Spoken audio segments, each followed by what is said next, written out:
In a world that seems to be growing more polarized and combative every day, how should Christians engage in ways that edify the church? How does the Bible instruct us to live for God in ways that hold true to our faith and present a compelling witness to others in this diverse, pluralistic world? Our guest today is best-selling author of over 40 books, the Executive Director of Cultural Engagement and Senior Research Professor of New Testament Studies at Dallas Theological Seminary. Welcome, Darrell Bock.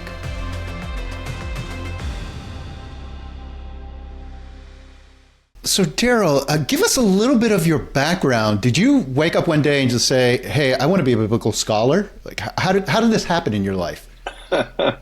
Well, I had people, I did not grow up in a Christian home, so I had people sharing Christ with me from the time I was really in ninth grade on. One of my closest friends, someone actually name you might know, Scott Ray, who's Dean of Faculty at Talbot and is an ethicist, came to the Lord through Young Life at a camp and shared Jesus with me. He had a 3-point message. You need Jesus, you need Jesus, you need Jesus. That was his 3 points. I thought he had lost his mind. And people shared with me all the way through high school. Then I had a college roommate. I was an agnostic, but I prayed because I had a potluck roommate in college to God, and it went like this. It's the most theologically inappropriate prayer one could utter. It goes, God, I don't know if you exist, but if you do, please don't give me a Bible-carrying person for a roommate because I want to enjoy my college years. And so I learned very quickly that God answers prayer, and sometimes it's no. And I walked into the room, and there on the trunk was a Bible. And so, and he lived out a very distinctive Christian life that was part of the draw. I was asking questions that in some cases he or his friends struggled to answer, but I knew by the end of my freshman year in college that the Lord had gotten my attention. Came to the Lord between my freshman and sophomore year, started a Bible study at the University of Texas at Austin my sophomore year with a roommate. We started off with 6 people. By my senior year, we were in a 4-bedroom apartment. We had people in every room listening to the Bible study, and they couldn't see the speaker. They couldn't see me. So it was pretty clear that I should head on to seminary. Went to seminary, did my work in Old Testament and as a master's, and then a New Testament doctorate, and off and running I was.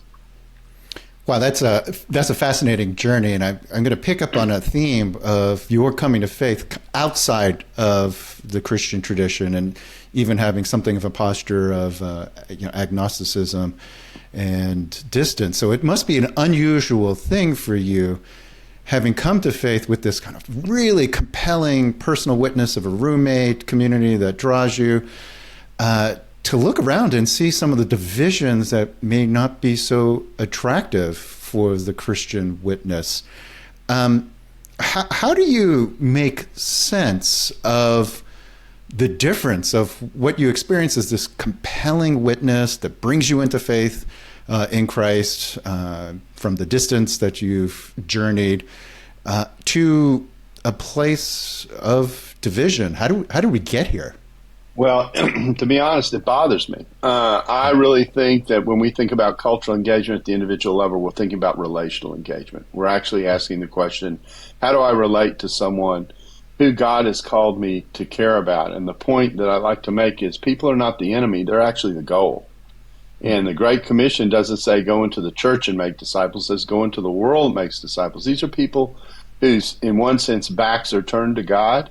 But we need to remember, as 1 Peter 3 tells us, that when our backs were turned to God, God came to us. Christ died, for our sin, the just for the unjust, to bring you to God. It's directly addressed at the believers in Peter's community, that they are supposed to appreciate where they came from, and it's God's grace that got their attention when their backs were turned to God. So when you meet someone whose back is turned to God, you are put in the position you were in, only now you're in the reverse position of tapping someone on the shoulder and say, hey, have you thought about what a relationship with God would be like? And that way in, that relational way in, which is often shown, not just told, is very, very important. I like to joke about the Broadway musical Hamilton. There's a line in Broadway musical Hamilton where Aaron Burr says to Hamilton very early on, talk less, smile more. And I want to tweak it and say, talk less, show more. Because the way in which we draw people is to show the beauty of what it is that God has done in our lives, and then the change that that brings to our life. And sometimes in our commitment to confront with the gospel, because the gospel deals with sin, we forget the invitation into a new life. And it's the new life that's really the gospel, part of the gospel message. All the dealing with sin does is clear the deck so I can have that relationship. And sometimes we forget that in the way that we share. So I see this division in the church and go, where we're fighting over things that have nothing to do with everything that I just talked about. And go, why are we majoring our attention on these things when people need what it is that God has to offer in Jesus Christ? What caused that shift? I want to draw this out a little bit more. What caused that shift from viewing people as goals, people to be loved, welcomed in, presented a beautiful image of what it means to be a follower of Jesus, to people as enemies? Like, something triggers that. What are some social trends or big kind of civilization changes, or maybe even on the micro scale of things that are happening inside the church? Well, this is a long-term story, but here's the way I see us functioning. And I really see us functioning out of two pressures that the church is feeling. We've gone from being the home team culturally in the U.S. to being not just the visitors, if you want to think about a sporting event, but we're the visitors to the rivals who get booed. And that shift in my lifetime has impacted the church significantly. I think the church is still trying to cope with that. So that's one thing that's going on. Second thing that's going on is that we've put in the culture war model in which, there are ideas that need to be defeated in the world. And so that has brought a certain edge to the way in which we engage. Not that that isn't there, it is, but Ephesians 6 says that battle is actually not against people. In fact, the text is explicit. Our battle is not, that was emphatic, against flesh and blood. But it's against spiritual forces in the heavenly places. Greek term here in that verse is 6:12 and 13 is cosmocrat. I like to tease people, if you think a bureaucrat's bad, you should meet a cosmocrat. And it requires spiritual engagement and spiritual resources. Our lived out faith is the actual armor, not a political ideology or anything else. Our lived out faith, the difference that Christ makes in individual and corporate lives within our own communities, is the armor that we bring. And we're actually told, we're not told to gain any new ground, we're told to hold the ground that God has given us when He's transformed us into His people. So all that's coming out of Ephesians 6. So the second factor is this culture war mentality, which tends to suggest I need to defeat, the person opposite me, and they're an opponent. But I actually want to change the image in light of this spiritual emphasis, and it goes like this. Satan is in the world working incognito only. Most people don't even know he's there. They don't even recognize he's present, that he's functioning. And so it's one thing to rescue someone who's kidnapped and knows they're in trouble and needs to be rescued. It's another thing to try and rescue someone who has no clue they're in trouble. And that's our world. Our world is, roaming along, going along on its merry way. And we are uncertain as to whether or not they are uncertain whether or not they're even in trouble. And yet we're saying spiritually there's a need there that they may not even realize. And because Satan works incognito, he's not recognized as being an influence in the world. And so that's the challenge of what we do, is that kind of engagement. So that's the second thing, culture war. The third thing is we're still living in the shadow of the fundamentalist modernist controversy. And this is an older story. This goes back to the 19th century, in the transition in which liberals took a Christianity that was whole. In other words, it was seen as having public space along with its message of theology. And they split it. They said, we like the ethics of Christianity and the prophetic voice, but we don't believe the theology that's underneath it. We'll challenge the Bible.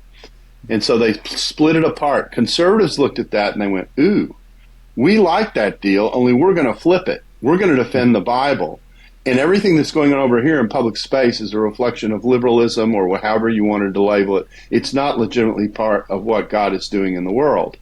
And then my next line is, what God has joined together, let no man put asunder.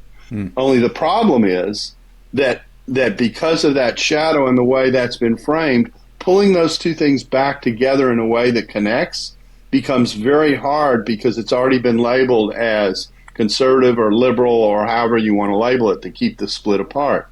And we need to have a theology that shows that God cares about all space, not just private space, not just church space, but also public space. Darrell, you've given us a lot to mull over, so I want to come back to a few things and draw it out a bit more. I mean, you know, people are doing sociological studies, the impacts of technology. So there are a lot of mechanisms that are being explored as sources for the disdain that we have for one another. You're pointing out the spiritual warfare. Like there's something going on there, and that's you're not going to pick up a mainstream newspaper and hear read something about spiritual warfare. So I think it's important to explore that a little bit. I mean, it seems obvious that Satan, of course, would wish to mess things up, but what is it about our moment that is particularly reflective of the impact of evil, whether it's Satan or, deep sin nature? Like, what is it that is so emblematic of that kind of work? Well, I think the hard thing is, if I'm getting the thrust of your question, is that, Christians want to see a better world. They're well motivated in terms of what they're after. They want to see a better world, and they see a world that is dysfunctional, broken down. Theologically, we know the cause is the selfishness and the self-focus that people have in the world, that kind of thing. The fact that they want to be little gods, if I can say it that way. And yet, they're little gods without location. They have no sense of why they're here. Most people, if you ask them, why are you really here? What do you think life's all about? Are firmly suspended in midair. They can't give an answer. They'll say things like, I'm trying to find myself. I like to joke with people, I thought you were here all along. But the point is, they're looking to make sense out of their life. So they do the best they can. I'm trying to take care of my family. I'm looking after happiness, etc. If a God doesn't exist, and the way I like to express this to people so they'll get it is, 30% of our population in the United States is not religiously affiliated, which means they don't have a theological bone in their body. They don't process anything theologically at all, whereas people in the church automatically, generally speaking, assess things with a theological element in their thinking. And so when you say God exists or God says, or even you say Jesus is the Son of God, okay, none of those statements make any sense to someone without a theological bone in their body. You're going to be in the business of creating categories people don't have. So the question is, how do I build the bridge to create those categories that people don't have? Well, one way I think not to do it is to be so frontal and so confronted that Star Wars theology kicks in and phaser shields go up. And you're done having your conversation. You're going to have to build relationally enough trust so that when you issue a critique of their life, which the gospel has in the challenge about sin, they understand, well, this person does care about me. They're communicating something that they believe I need to hear, and I know they care. So they'll pay attention to that. But if they think you have no interest in them as a person, that all you're doing is being in their face, they're not going to respond to what it is that you're saying to them. So all of this moves in a direction, as I said, this is relational engagement. It's not just cultural engagement, even though cultures are like plate tectonics that rub against each other. In fact, I say when we ask the question, what is culture in the singular, we actually fog up the conversation because we're not dealing with culture in the singular, we're dealing with cultures that are rubbing against us. The communication revolution that you alluded to means that there are more of us and we're more tightly aware of one another than we've ever been. And so I tell people it's like a Middle Eastern bazaar with lots of booths, And you walk in with lots of booze, and some of those booze are pretty bizarre. They're not the normal kinds of things that we've been used to, and all that requires adjustment on the part of the church and understanding. And when we just engage and confront and don't try and understand why people are coming from where they are, because they don't have a theological bone in their body, they assess it through a different set of lenses. If we don't know how to create those categories or talk about creating categories people don't have, they can't get to the gospel, which is sad because they need the gospel. But what about, again, I'm going to push, what about the work of Satan in this? I mean, that Well, seems the for work of many Satan people in- very amorphous. So Okay, give us some... So the point is, the Bible calls this lack of perception about what's going on spiritually, spiritual blindness. So the blindness is there are forces at work that are drawing me in a certain direction to think a certain way, and those forces draw me and capture me, and I'm not even aware of the effect, the dangerous effect they're having on me. Well, I might have some sense of it. I might be able to say my life's dysfunctional or my life's broken, something like that. But the last thing I'm going to say is I'm sinning, even though those things overlap.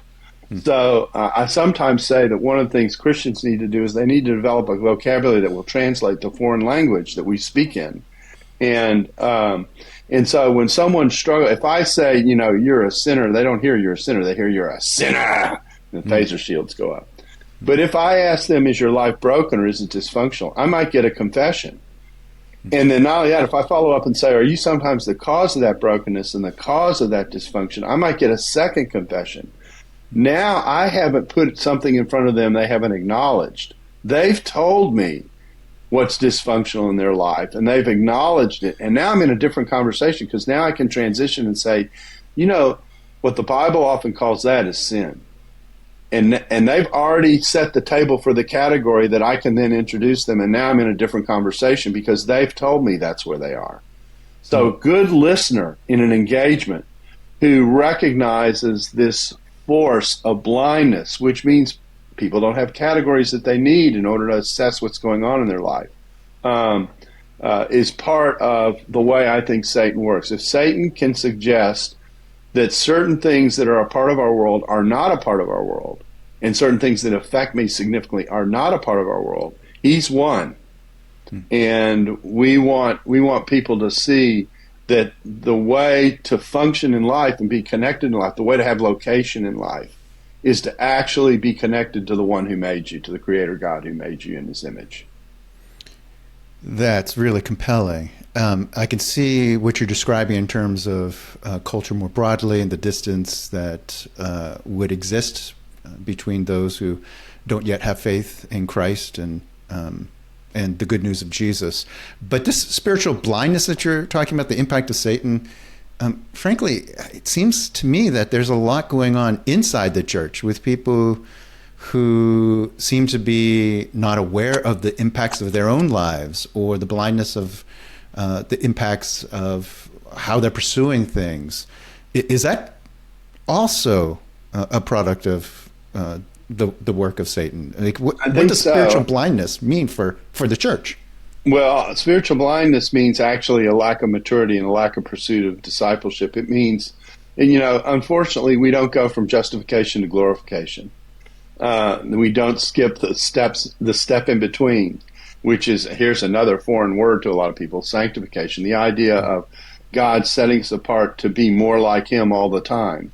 And that growth has to be pursued. And if we don't pursue that growth, then we've got a problem. I mean, the statistics that I read says that sometimes some of the people who are in some degree responsible for the dysfunction in the church are people who actually aren't going to church. They claim the Christian tag, but they don't go to church. They aren't doing anything to pursue their spiritual depth, and that can be a problem. That's one way Satan does it, is I latch on to what I think Christianity represents, but I don't actually reflect what Christianity represents, and that's a problem. And that inconsistency is something unbelievers lock into. It's like they have a special sense. It's like they're a hound dog when it comes to that kind of thing. They get it. They smell it. And so So how I represent Christ in the world within the church, how we represent one another within the church about what we feel becomes important. I also think we're weak when it comes to understanding how public space works. And what I mean by that is that our conflicts, I place our conflicts in the social political realm into one of three categories. Legitimate worldview conflict, which I'd say only is in two major areas. They are the abortion discussion and the same-sex discussion. That your starting points are so different, it's hard to have a conversation with someone who thinks differently than you do because they're coming from such a different place. The second category is same goal, different route. That's racial reconciliation. If I ask people, should the races be reconciled, I get high numbers. Politicians would say, man, I'd love those approval numbers. Yes, the next question, how do we do it? Now you're into your conflict and differences, but at least you know you got the same goal. At least you have something to pursue that you share. The third category is where most of our political issues are, I think, and that is we live in a fallen world. It's a very theological explanation, but I could also make it non-theological to say our world's dysfunctional. And what that means is that you have values that are colliding. They're not aligned. That's what dysfunction is. And so each side of the debate picks the value that it wants and then tries to minimize or devalue the value that's colliding with it and create a binary in which there's no discussion to be had because I'm all good and they're all bad. But if I actually look at what's going on, the question that we need to pursue is how do we align these colliding values in such a way that they're calibrated in relationship to each other better? But we never have that conversation because each side seizes a value and tries to ignore the other value that's in conflict with it. I actually think that most of our political issues actually align along those lines. And if we recognize that, it would change the way we talk about our differences. So that when I'm listening to somebody, I'm listening to someone who may be coming from a different place, but may have a value that I may need to bring into consideration in talking about the topic that we're talking about. There's also one other thing, Walter, that's important, and that's the way conversations actually work. Because conversations take place on three levels. The technical term for this is triphonics. You know, stereos, two speakers, two different sounds mixed together makes for beautiful sound. Quadraphonic, four speakers going together, mixed together makes for beautiful sound. Triphonics is the idea that in any conversation there are three things happening simultaneously. There are three channels broadcasting simultaneously. There's the topic that you're talking about, which is what most people think they're talking about when it's actually not driving the conversation. The second thing is the lens I use to look at that topic. Lenses cause me to focus on certain things, but they also, because I'm focused on certain things, may prevent me from seeing other things. That's the way lenses work. Lenses are easy to illustrate. All I have to do is say CNN and Fox. The moment I say that, they're looking at the same reality out there, but the lenses that they use are so different that when you hear them report on what it is they're looking at, you sometimes wonder, do these people live on the same planet? And so that's the way lenses work to create differences that we end up having to talk about. Then the last level is actually the driver. The driver is, in what way is my identity or my interests impacted by what it is that I'm talking about? What's at stake here for me? That's actually what's driving the conversation. Not the topic itself, not even the lenses that I see it through, although that certainly has an impact. But the way I see what's at stake for me determines how I walk into that space. And so all difficult conversations work that way. And because we're in such different places, it can become hard to have a good conversation unless I have some sense of where the other person is coming from, not just where I'm coming from. I want to connect that observation. It's really helpful. I want to connect that observation back to your comment about home team versus visiting team. I mean, it seems to me that if you're used to being the home team, your identity is secure, your place in the world, and you know the city loves you, et cetera, et cetera. If you're the visiting team and then a despised visiting team at that, you know, that's a different thing. Your identity is at stake. Am I right That's making right. that connection? That's right. And so it causes you to react out of a discomfort and fear, and it puts pressure on you. That kind of thing. Now, 1 Peter 3 talks about the fact that the one way we're not supposed to react when injustice happens in the world, and it says it 3 times that injustice is going to happen. I call it Bock's law: every good deed will get punished. So that's what it means to live in a dysfunctional world that doesn't honor justice. But the next response says, do not be afraid of them or terrorized by them. In other words, we're not supposed to respond out of fear, but we're supposed to set Christ apart as Lord in our hearts and be prepared to give a defense for the hope, interesting single word to be chosen here, for the hope that we have, yet do it with courtesy and respect. So tone matters, our message matters in terms of a message of hope, and we're not supposed to act out of fear even though injustice has been done. And I look at the church and I say, what's our tone? How often do we respond out of fear? And I go, man, we need a good, in-depth application and reading of 1 Peter 3 in the way it tells us to engage, because what I see happening in the church oftentimes doesn't reflect those values. We don't understand how to react as the visitor who the world pushes against. Now, think through Jesus. He lived in a world in which the world pushed back and pushed against him and gave us the way forward. And we need to relearn those lessons. The early church, no social power, no political power, no cultural power, only spiritual power, learned how to live in that environment and how to function. In fact, there's a wonderful passage in Acts 4, right after Peter and John have been released, being persecuted for the first time. They were arrested. Listen to this. They were arrested for the crime of healing somebody. Just think about that for a second. Okay, I go crime codes around the world. I don't see your crime. You know, I got stealing, I got theft, I've got fraud. I don't see a category that says, oh, you're guilty of healing. Okay, now they did it in the name of Jesus. That was the offense. But that's what they did. That's what they were arrested for. Clearly injustice.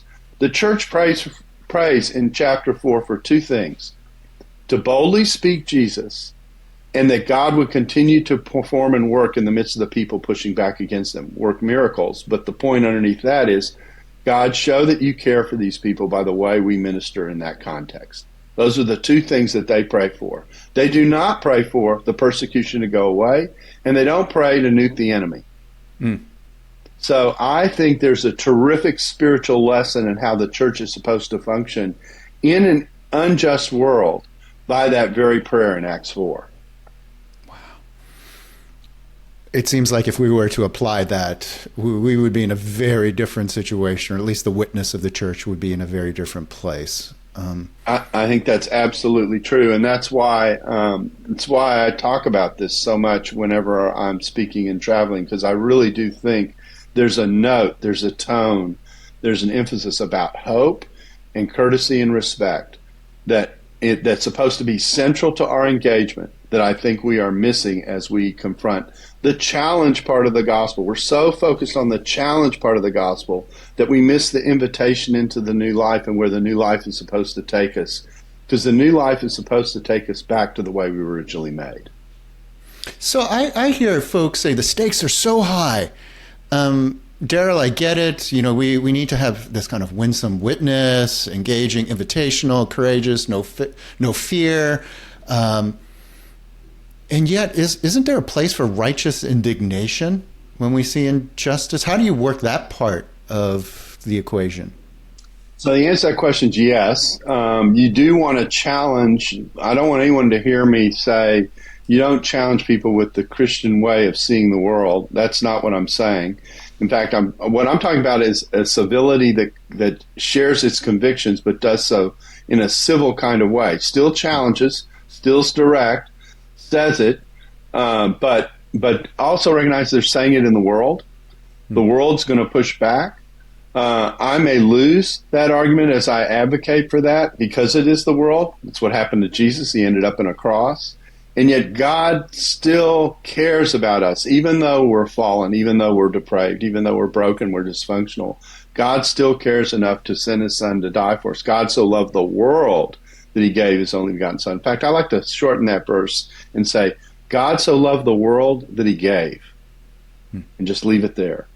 That's how God dealt with the injustice in the world. And so when we do that well, okay, we're drawing people to understand Why are you not responding the way people normally respond, which is to fight back? There's another observation to make about righteous indignation, and that is to ask this question. Who did Jesus give the hardest time to? He gave the hardest time to the Pharisees. He gave the hardest time to people who thought they were representing God well, but in fact were misrepresenting what he was about by the way they were going about it. And so there's a righteous indignation that's supposed to be directed towards the world for not being what the world ought to be, but there's also a righteous indignation we're supposed to have towards ourselves and being self-critical about how we engage with the world. And I think that's another step that we're not doing, I can say that, we're not doing the best we could on in terms of acknowledging that these themes of hope that are tied to the gospel, this theme of new life, this sense of giving people location, this sense of offering our engagement with courtesy and respect, those things are not happening enough in the church to commend the gospel, because ultimately the gospel is coming in a place out of love and not judgment. Darrell, when we think about the church, that's really important exhortation. You straddle at least a few different worlds. One is, of course, the church. You're deeply concerned about the church, but it's also the academy that you're deeply rooted in as well. And the academy is precisely a place where a lot of ideological battles are playing out, whether it's in Christian education, or at secular research universities. We see a lot of deep, deep tensions exist. What is going on there, and what's the way forward? Well, I mean, to me, an education is about engagement and understanding where different people are coming from who have different lenses. I share public space with people who think differently than I do. I've got to figure out as a Christian how I share that public space within my own community where we share certain theological commitments, etc. My life is going to have one kind of character to it. But in public space, I'm in a different space. I like to tell people, this will be probably shocking to hear, but just hang with me.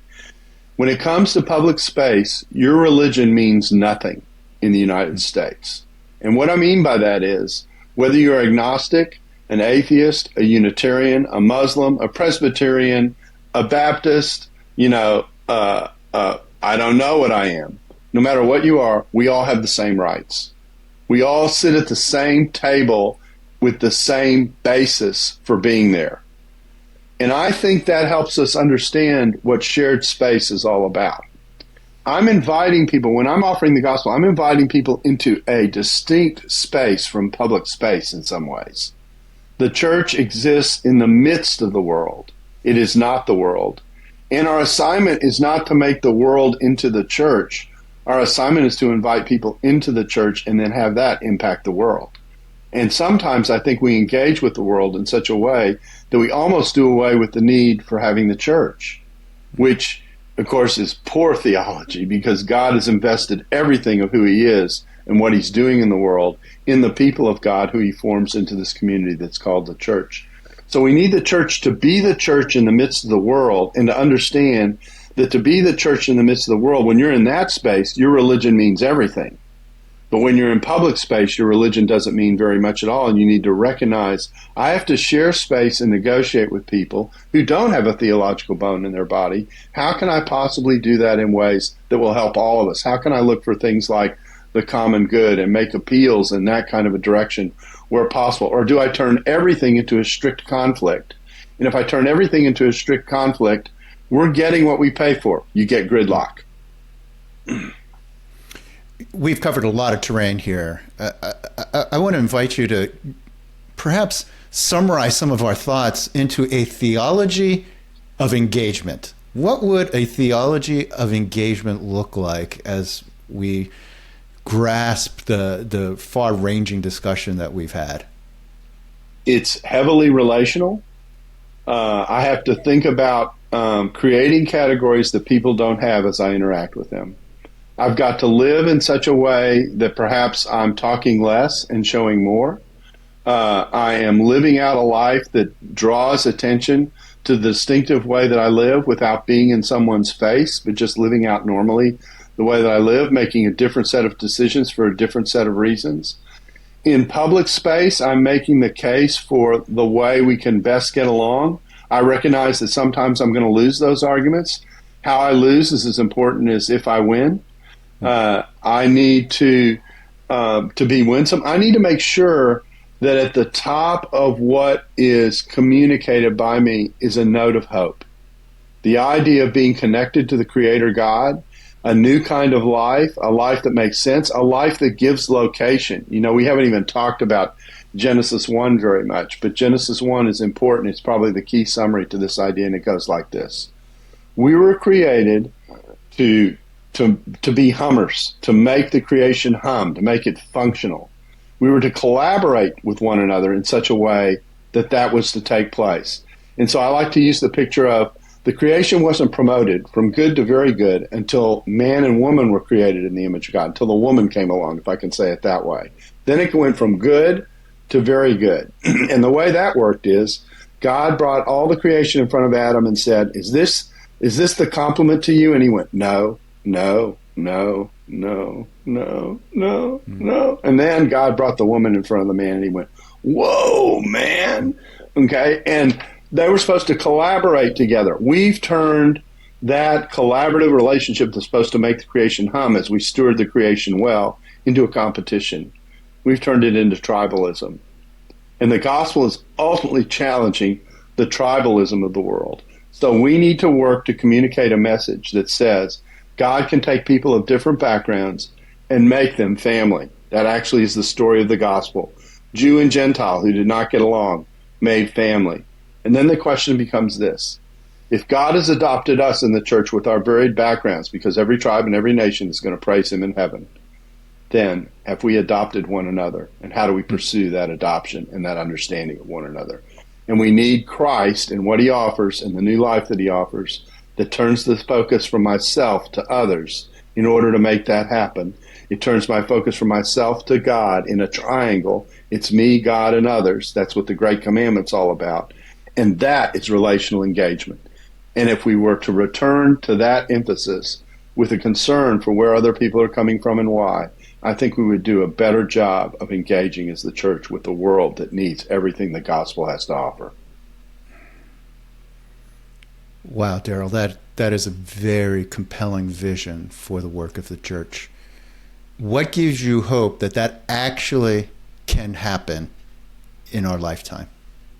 Well, I think whenever I do these talks that I do, where I do a theology of cultural engagement, because we don't have a theology of cultural engagement, we need one, I get this response. You know, you've given me a different way of thinking about things, and I never was totally comfortable with the way I've been doing it, but I didn't think I had an alternative.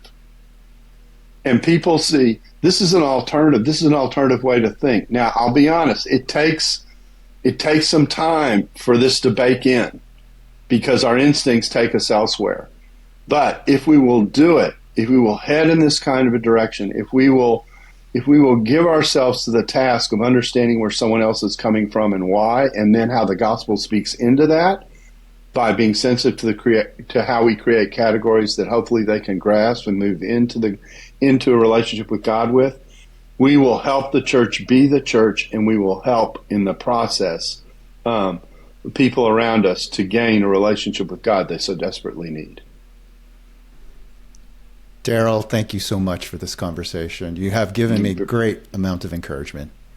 Oh, thank you.